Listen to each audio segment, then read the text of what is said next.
In 2005, an unusual stone structure was found 12 meters below the surface of Ontario's Lake MacDonald in Canada. It was originally thought to be a naturally occurring phenomena deposited by long since melted glaciers. However, further examination proved that the large structure was a man-made object. The structure consists of a large 453 kilogram stone sitting on top of 7 baseball-like stones, which in turn sits on a large several thousand pound slab on top of a ledge. The rocks are believed to date back to 10,000 years ago, when the lake resembled a dry tundra, and raises a number of unanswered questions. When divers continue to examine the mysterious structure, searching for any signs of the use of tools, decorative images, or other irregularities, they found none.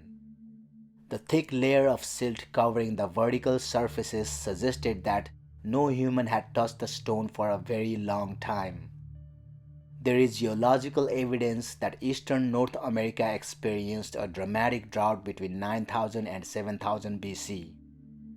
The conditions were so dry during that time that water levels in the Great Lakes were up to 50 meters lower, and inland lakes like McDonald Lake, which were still fed by spring melt and summer rainwater, were assumed several dozen feet lower than their present water levels. However, this does not answer the question of why during a time when so few people inhabited Ontario, a small group would deliberately select remote McDonald Lake for a stone cairn, especially such a large, elaborate one. Biological data also shows that McDonald Lake is home to an ancient glacial lake trout which had survived several bouts of glaciation and retained unique features which allowed it to survive where other fish had perished. This suggests that McDonald Lake in prehistoric times was not a lake, but part and northwesterly endpoint of an ancient river system which for millennia funneled glacial meltwater south into what was then mighty Lake Agassiz. Many other questions still remain unanswered as to who built the structures and for what purpose, but perhaps we will never find the truth.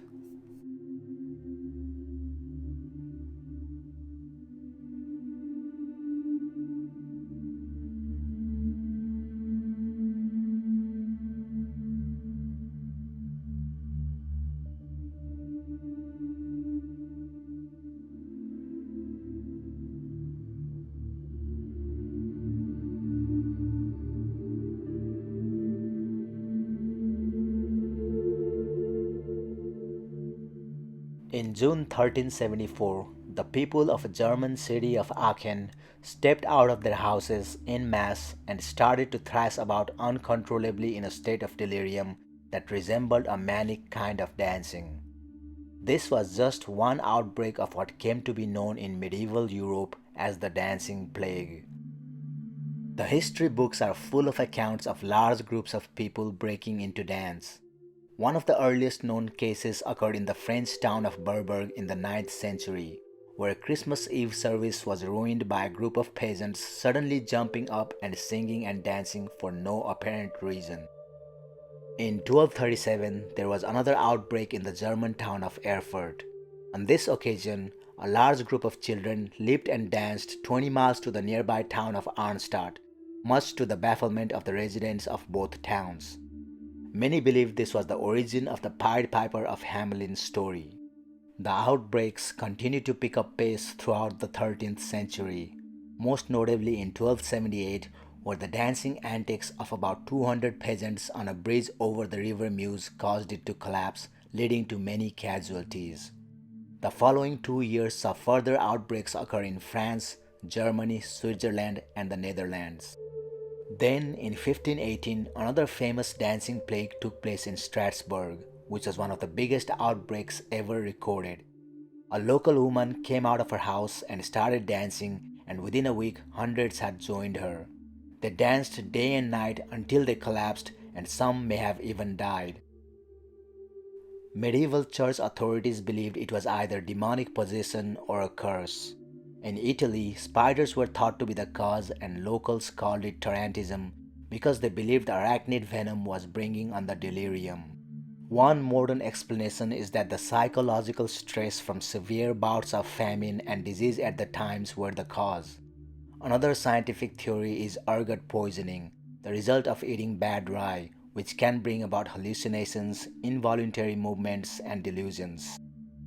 The precise cause of the dancing plague, however, remains a mystery to this day.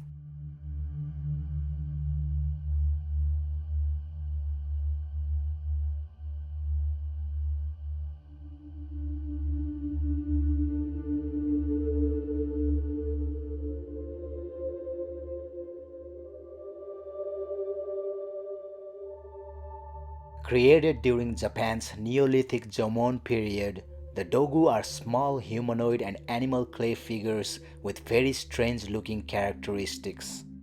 Ranging in size from 4 to 11 inches, there are several different styles of dogu, and the style largely depends on where the artifacts were found and when they were created.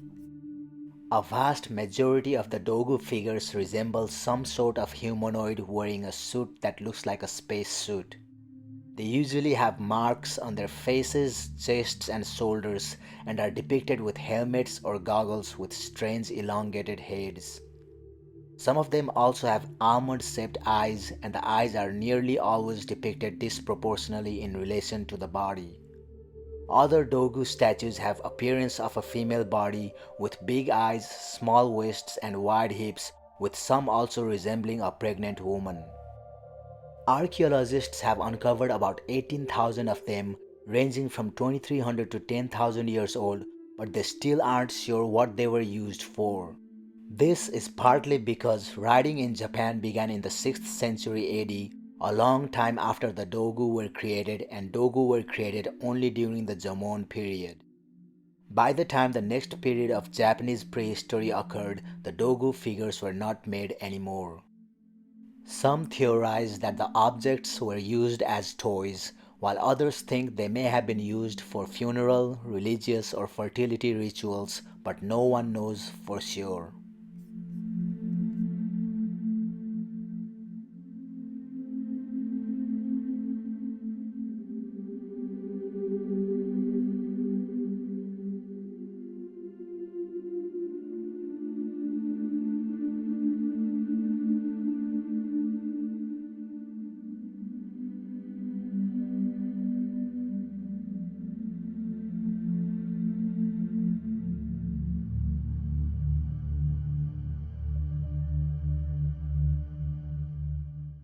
The legend of the lost city of Atlantis has been a source of wonder since first mentioned in ancient times. The city that lost favor with the gods and sank below the waters was believed to be found when in 1968 an underwater rock formation was found near North Bimini Island in the Bahamas.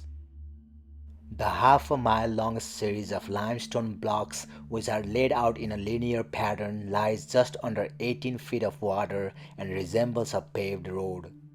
The stone formation is now commonly known as the Bimini Road or also as the Bimini Wall. Soon after its discovery, two more similar formations were also discovered which lie parallel to the road. The road is composed of flat-lying, tabular and roughly rectangular, polygonal and irregular limestone blocks which are also known as beach rocks. The largest of the stone blocks measure 10 to 13 feet long and the smaller ones measure 3 to 7 feet long.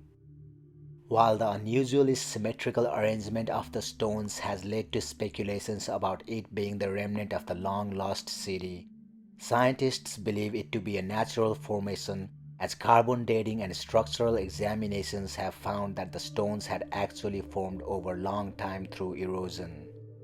Even so, however, many still believe the road holds a key to the final resting place of Atlantis.